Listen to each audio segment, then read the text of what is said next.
Welcome to the BeastCoast News Podcast. We're going to be discussing basically some of the cannabis states that are here more towards the East Coast, the Midwest. I've been a long time advocate for the plant before this shit was a motherfucking business. And, I think that right now is the most crucial time for us to really talk about what we're doing out here. No shade on the other coast, but I know most of the people that represent the other coast.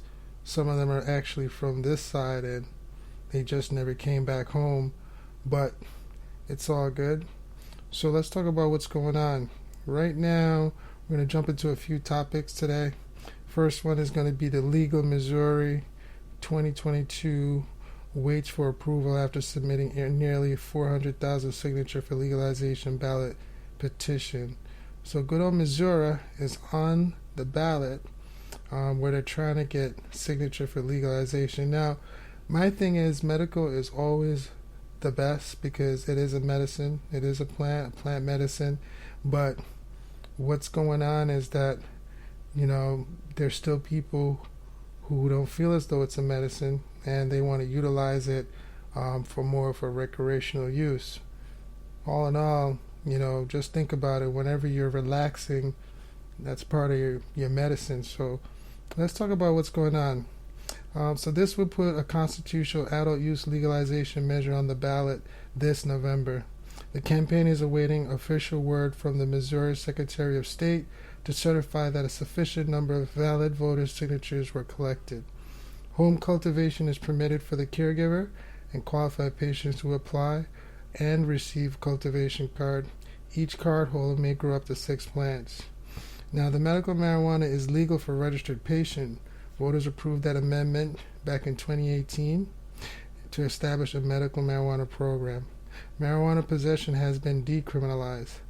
The legislation would approve in 2014 to decriminalize the possession of 10 grams or less of cannabis.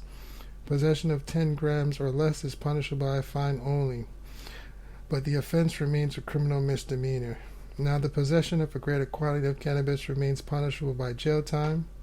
Cultivation for non-patient remains illegal. Cultivating 35 grams or less is a Class E felony, which is punishable up to 4 years of imprisonment and maximum fine of $10,000.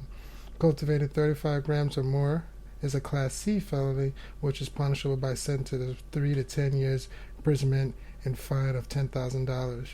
So, good old Missouri is trying to get things where, an adult themselves won't get in trouble when it comes to having cannabis. Because if you have more than 10 grams, you're going to do some time and you're going to get fined.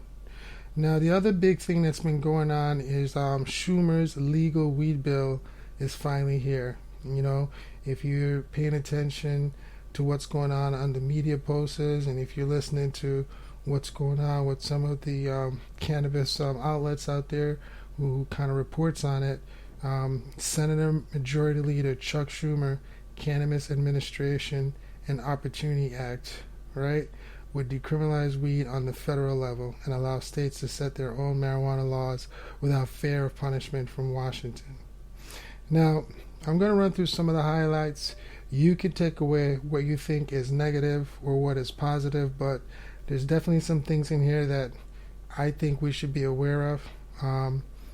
If expunge federal cannabis-related records and creates a funding for law enforcement department to fight illegal cannabis cultivation, right? It also established grant programs for small business owners entering the industry who are from communities disproportionately hurt by past drug laws. It requires the Department of Transportation to research and develop a nationwide standard for marijuana-impaired driving and restricts the market of cannabis to minors. Okay, imposes a 5% federal excise tax on small to mid-sized cannabis producers, which would gradually increase to 12.5% after 5 years. For large business, the tax would start at 10%, then increase to a maximum of 25%. So basically, they want 1/4% of your profit, right? Look, I mean, like I'm saying, I don't want to create, any kind of which side I stand or which side you should stand on, but I'm just giving you the information so you can determine how good this bill is going to be. Some other points that also was to expunge the records of people with low-level federal cannabis convictions within 1 year of enactment, while allowing those currently incarcerated over marijuana to petition the court for relief. They want to create a federal regulatory framework for marijuana industry with the Food and Drug Administration. That's with the FDA. They also want to create it with the ATF and also the TTB. So if you don't know what the ATF is, that's the Alcohol, Tobacco, Firearms, and Explosive, and then the Alcohol and Tobacco Tax and Trade Bureau. All of these are going to play key roles in regards to them frameworking how pretty much, your food is going to be done when it comes to cannabis in the industry, right? With the FDA, there would be a Center of Cannabis Products responsible for regulating the production of labeling, distribution, sales, and other manufacturing and retail elements of the cannabis industry, according to the summary. Now, the Financial Crime Enforcement Network would need to update or issue new guidance clarifying to the banks and credit unions that the policy change means that they can lawfully serve legitimate cannabis business, right? Now, the DOJ grants would also go towards law enforcement hiring and community outreach to combat the illicit market. Okay. Now, the other one they also want to touch on before I finish up on this is physicians with the U.S. Department of Veterans Affairs would be authorized to issue recommendation for medical cannabis to veterans. Now, the next thing I wanted to talk about is Connecticut named 16 adult use cannabis cultivation applicants approved for the next step in licensure. So officials from Connecticut, the DCP, released the names of 16 adult use cannabis cultivation license applicants on July 19th that they would plan to move forward with their review process. And they only selected from a pool of 41 applicants from a one-time application period of 3 months. Okay, the social equity license must or control at least 65% of the qualifying business, as well as meet the income and the residency requirement outlined in the law. So I was going to run through the list of, who it is, but I'm going to let you guys look into that information. You will notice that there are some major MSOs that kind of like switched up their names. They might have just added on Connecticut to it just so they can have a position in another state.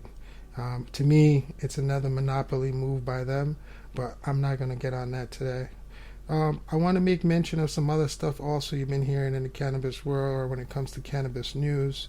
Biden says he'll be working on a bill to release cannabis inmates. Progress being made at farms cultivating New York's first adult use cannabis crop. There's a Colorado company to research cannabis as a treatment for Parkinson's disease. Lafayette-based company begins cannabis delivery in Texas market, and Louisiana is next. And the NCCC, right, which is Niagara Community College, plans a cannabis program to expansion with a $1 million grant. So big things is going on here in the East Coast. There's a couple of things going on in the South as well. And I'm looking forward to next week when we'll talk about what's going on in regards to the BeastCoast news. Have a good weekend.